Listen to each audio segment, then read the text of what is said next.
Assalamualaikum warahmatullahi wabarakatuh. Pada video kali ini, kami akan menyampaikan analisis kami terhadap suatu kasus yang berkaitan dengan etika publik sebagai salah satu nilai dasar yang harus dimiliki oleh seorang ASN. Sebelumnya perkenalkan, kami dari kelompok 2, angkatan 26 pada Latsar CPNS golongan 3, Provinsi Kalimantan Selatan tahun 2021. Kelompok kami beranggotakan 5 orang. Yang pertama ada saya sendiri, Desiana Hafsari, sebagai ketua kelompok. Lalu berikutnya ada rekan saya, Siti Nurkhalisa Safitri, Nur Hidayah, Desi Indiani, dan Muhammad Riki Hermawan. Sebelum kita masuk ke pembahasan utama, terlebih dahulu kita harus mengetahui mengenai pengertian dari suatu etika itu sendiri.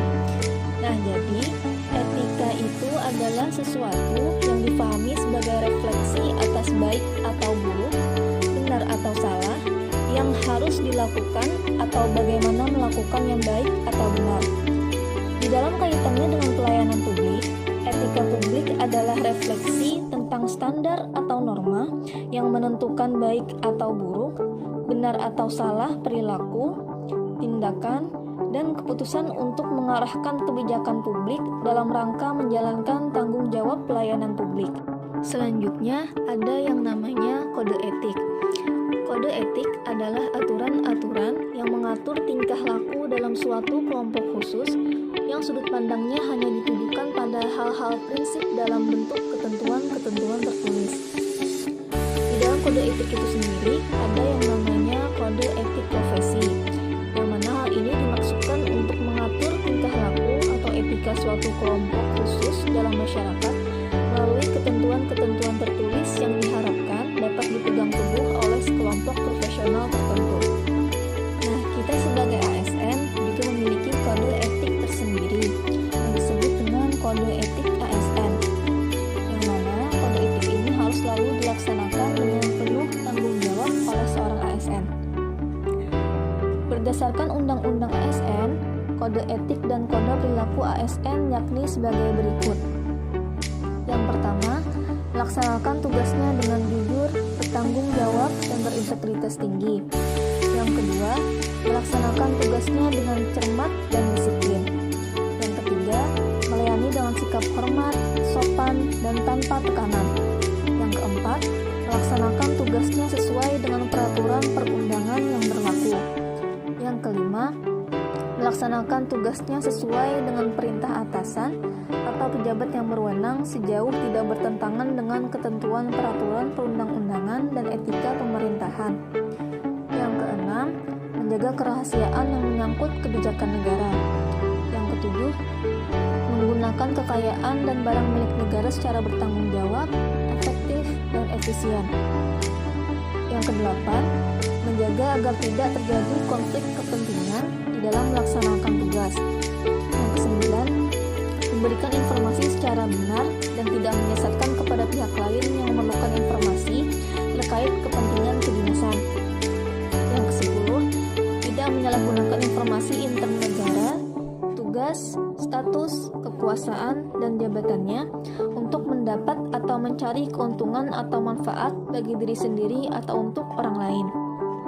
Yang ke-11, memegang teguh nilai dasar ASN dan selalu menjaga reputasi dan integritas ASN. Dan yang terakhir, melaksanakan ketentuan peraturan perundang-undangan mengenai disiplin pegawai ASN. Dari hasil menonton video tentang etika publik sebuah pilihan, kami melakukan analisis terhadap isi video tersebut. Metode analisis yang kami gunakan adalah metode analisis Fishbone, di mana di sini kita bisa lihat rendahnya kualitas pelayanan publik disebabkan oleh 4 faktor. Yang pertama, faktor manusia, kedua, manajemen, ketiga, lingkungan, dan yang keempat, proses. Mari kita bahas satu persatu. Untuk faktor manusia, di sini kita bisa lihat pada video tersebut di mana masih banyak ASN yang mementingkan kepentingan pribadi di atas kepentingan publik. ASN yang tidak disiplin, datang, pulang kerja, dan keluar pada saat jam kerja. Yang berikutnya, masih banyak ASN yang tidak bertanggung jawab terhadap pekerjaannya.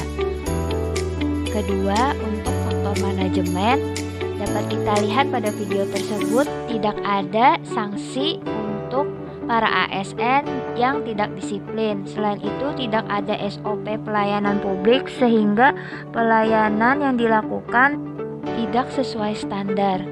Kemudian dari sasaran kerja dan evaluasi tidak ada. Oleh sebab itu, para ASN bekerja kurang maksimal. Untuk faktor yang ketiga yaitu lingkungan.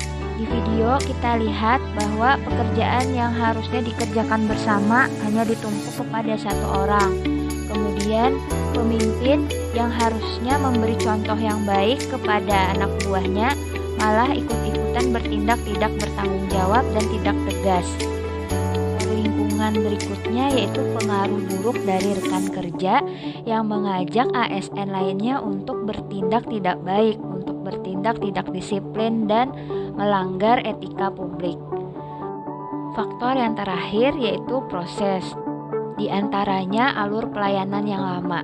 Dari video kita lihat ini disebabkan oleh pejabat yang bertanggung jawab sering tidak berada di tempat sehingga memperlambat proses pelayanan. Kemudian ada proses pengecekan tugas yang tidak intensif.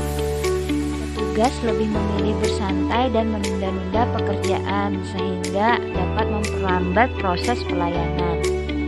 Yang terakhir yaitu kurangnya sopan santun ASN yang bertugas. Contohnya bersikap cuek, melakukan kegiatan lain pada saat pelayanan, bahkan memaki masyarakat yang membutuhkan pelayanan.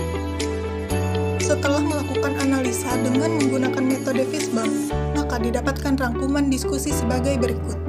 Dari aspek manusia, didapatkan akar permasalah yaitu bersumber dari perilaku ASN yang tidak disiplin serta tidak bertanggung jawab atas pekerjaannya. Selanjutnya, dari sistem manajemen, di mana tidak adanya sasaran kerja dan evaluasi, sehingga kurang kesadaran untuk bekerja secara maksimal. Dari aspek lingkungan, masalah didasari oleh penumpukan pekerjaan, sehingga saling melempar tanggung jawab dan menumpuk pada salah satu seorang pegawai. Akar masalah yang terdapat pada aspek proses, yaitu kurangnya sopan santun oleh petugas yang memaki masyarakat dan tidak ramah saat melakukan pelayanan. Ada beberapa solusi yang bisa kita terapkan untuk mengatasi permasalahan tersebut. Yang pertama, menerapkan absensi masuk dan pulang kerja, serta menerapkan sanksi yang tegas untuk pelanggar yang melebihi ketetapan tertentu.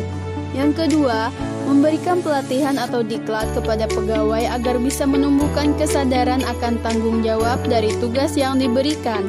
Yang ketiga, pemimpin seharusnya menjadi contoh untuk pegawainya dalam melakukan tugas dan fungsi sebagai ASN. Yang keempat, pemimpin harus memberikan pengawasan terhadap kinerja pegawai agar pegawai melaksanakan tugas dengan baik. Yang kelima, mengevaluasi kembali tentang SOP agar dalam melakukan pelayanan semua berjalan sesuai aturan. Yang keenam, para pegawai hendaknya selalu ditekankan dan beri arahan bahwa kepentingan publik masyarakat harus lebih diutamakan dibandingkan kepentingan pribadi. Dengan begitu, keperluan masyarakat dapat terpenuhi secara cepat dan tanggap. Yang ketujuh, memberikan layanan kepada publik dengan penuh sopan santun. Kedelapan, memberikan apresiasi atau reward kepada pegawai teladan sebagai motivasi untuk pegawai lainnya. Yang kedelapan, memberikan atau membuat sistem baru di mana pengesahan dokumen bisa dilaksanakan secara online tanpa tanda tangan secara langsung dengan memanfaatkan barcode. Yang kesembilan, menciptakan lingkungan kerja yang non-diskriminatif. Selanjutnya, meningkatkan iman dan keyakinan dalam diri, serta menanamkan dalam diri nilai baik dan buruk, nilai benar dan salah, agar tidak mudah terpengaruh terhadap ajakan-ajakan buruk. Yang ke-12, menjunjung tinggi kode etik PNS agar dapat menjadi contoh baik bagi lingkungan. Yang ke-13, memberikan skor terhadap urgensinya suatu pekerjaan untuk didahulukan atau ditunda. Dan yang terakhir, menjalankan birokrasi yang jelas sehingga memudahkan dalam melaksanakan pekerjaan. Sekian yang dapat kami sampaikan. Terima kasih. Wassalamualaikum warahmatullahi wabarakatuh.